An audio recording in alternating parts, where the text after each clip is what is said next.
नमस्कार, आप देख रहे हैं ENT ऑन न्यूज। मैं हूं आपके साथ निहारिका मिश्रा। आज के वीडियो में मैं बात करूंगी बिहार में अगले होने वाले विधानसभा चुनाव के बारे में, जो कि 2025 में होगा। इस विधानसभा चुनाव में कितने राजनीतिक समीकरण बनेंगे, कौन सा गठबंधन टूटेगा, कौन सा गठबंधन बनेगा और कौन सी पार्टी किसके साथ जाएगी और कौन सी पार्टी किस पार्टी के साथ नहीं जाएगी। यूं तो देखा जाए तो बिहार का 2025 का विधानसभा चुनाव कुछ ज्यादा ही दिलचस्प नजर आ रहा है, क्योंकि इस चुनाव में नए नए राजनीतिक समीकरण बनेंगे। क्योंकि इस बार चिराग पासवान का भी दावा एकदम प्रबल रहेगा। मोटा मोटी देखा जाए तो बिहार के अगले विधानसभा चुनाव में 3 तरीके के राजनीतिक समीकरण बनेंगे। पहला तो यही कि नीतीश कुमार और तेजस्वी यादव एक साथ होंगे, यानी महागठबंधन, और बीजेपी अकेले चुनाव लड़ेगी और एलजेपी यानी चिराग पासवान अकेले चुनाव लड़ेंगे। और अगर रिजल्ट आते हैं और पेच अगर बहुमत का फंसता है, तब बीजेपी चिराग पासवान के साथ जा सकती है। अब ये डिपेंड करता है कि चिराग पासवान बीजेपी के साथ जाते हैं या नहीं जाते हैं, और साथ में ये भी इस बात पे भी डिपेंड करता है कि बीजेपी चिराग पासवान को मनाने में कितना सफल होगी। तो ये एक पहला समीकरण ये बनता है कि सभी पार्टियां, जो भी महागठबंधन अकेले चुनाव लड़ेगी, बीजेपी अकेले चुनाव लड़ेगी और चिराग पासवान अकेले चुनाव लड़ेंगे, और उसके बाद जो फाइनल फैसला होगा वो बहुमत के समय में होगा। ये एक पहला समीकरण बनता है। दूसरा समीकरण ये बनता है कि बीजेपी चुनाव से पहले चिराग पासवान को अपने पाले में मिला ले और उनको मुख्यमंत्री का उम्मीदवार घोषित कर दे। और अगर ऐसा होता है तो ये बीजेपी के लिए एक बड़ी बात होगी, क्योंकि बीजेपी को ये अच्छी तरीके से पता है कि वो बिहार में अपने दम पर कभी सरकार नहीं बना सकती है। इसका सबसे बड़ा उदाहरण यही है कि बीजेपी बिहार में सत्ता में नीतीश कुमार के साथ ही रही है। तो अगर वो चिराग पासवान को अपने साथ मिलाती है तो बीजेपी को बिहार का विधानसभा चुनाव जीतने में काफी मदद मिलेगी, क्योंकि चिराग पासवान जो है वो बिहार के एक उभरते हुए चेहरे हैं, युवा नेता है और लोग उनको काफी पसंद करते हैं। साथ ही वो अति पिछड़ा वर्ग से आते हैं और पासवान जाति से भी आते हैं, और बिहार में 6% पासवान जाति है। तो ये सबको मिलाकर देखा जाए तो एक जातीय समीकरण को साधते हुए और सत्ता में रहने के लिए 2025 के विधानसभा चुनाव में बीजेपी को चिराग पासवान को अपने में मिलाना पड़ेगा। अगर बिहार में बीजेपी के साथ चिराग पासवान जाते हैं तो ये बीजेपी के लिए ज़्यादा फायदा होगा।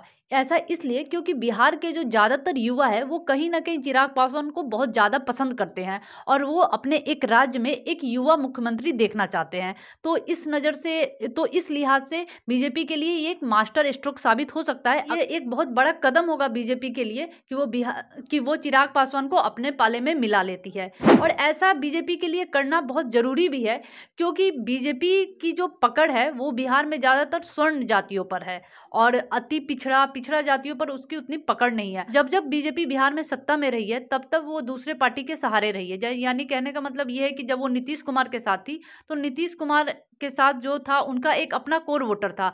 नीतीश कुमार को पिछड़ा वर्ग का वोट मिलता था और साथ ही उनको महिला वोट भी मिलता था, और बीजेपी को स्वर्ण वोटर इस दोनों मिलकर एक मतलब अच्छा एक जातीय समीकरण बैठता था जो चुनाव के नतीजों में तब्दील हो जाता था।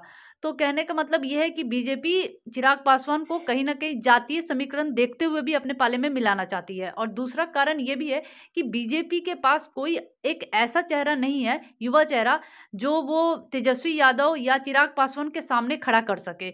ये भी एक सबसे बड़ा फैक्टर है, क्योंकि कोई भी ऐसा नेता बीजेपी के पास नहीं है जो इनके जैसा फेमस हो, चर्चित हो बिहार में। क्योंकि बिहार के अगर युवा से पूछा जाए कि वो मुख्यमंत्री के तौर पर, नए मुख्यमंत्री के तौर पर किसे देखना चाहते हैं, तो उनका जवाब यही आता है, या तो तेजस्वी यादव या चिराग पासवान। और तीसरा समीकरण जो मैं बताने जा रही हूँ आपको, वो एकदम इस बार तो नामुमकिन सा लग रहा है, जो आपको पता ही चल गया होगा। ये समीकरण है कि नीतीश कुमार फिर से बीजेपी के साथ पैचअप कर लेंगे और बीजेपी फिर उनको माफ कर देगी। लेकिन ये जो होता चला आया है पहले, लेकिन इस बार ये एकदम नामुमकिन है, क्योंकि इस बार बीजेपी ने ये मन बना लिया है कि वो नीतीश कुमार के साथ किसी भी कीमत पर नहीं जाएंगे। तो कहने का मतलब ये समीकरण नहीं बनेगा, लेकिन बन भी सकता है, क्योंकि राजनीति में कुछ नहीं कह सकते हैं।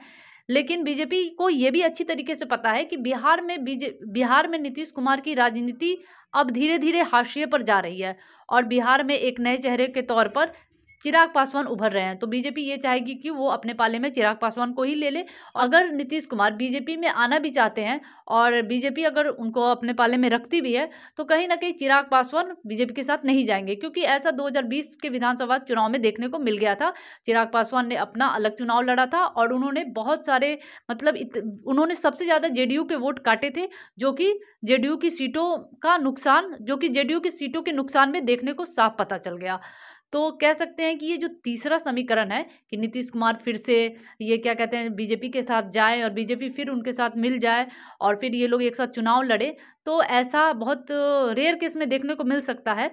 तो लेकिन अगर ऐसा हो जाता है, अगर ऐसा होता है, तो एक और समीकरण बनेगा जिसमें तेजस्वी यादव और चिराग पासवान एक साथ मिलकर चुनाव लड़ सकते हैं। अगर नीतीश कुमार बीजेपी के साथ आते हैं और बीजेपी नीतीश कुमार को अपने पाले में कर लेती है, तो एक नया समीकरण और देखने को मिलेगा। इस स्थिति में तेजस्वी यादव चिराग पासवान के साथ आ सकते हैं, और अगर ऐसा होता है तो बिहार के दो युवा चेहरे राजनीति में एक साथ आएंगे, बिहार की राजनीति में।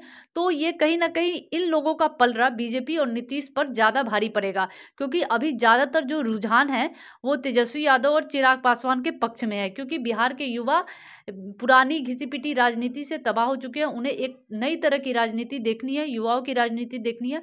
तो ये कहीं ना कहीं ये एक समीकरण बनेगा। हालांकि इस समीकरण की गुंजाइश बहुत कम है, क्योंकि चिराग पासवान बीते कुछ दिनों से उपचुनाव में बीजेपी के दो कैंडिडेट, जो कि एक गोपालगंज और एक मोकामा से, उनके कैंडिडेट का समर्थन किया था चिराग पासवान ने, और जहां गोपालगंज का कैंडिडेट जीता था, हालांकि मोकामा का कैंडिडेट हार गया था।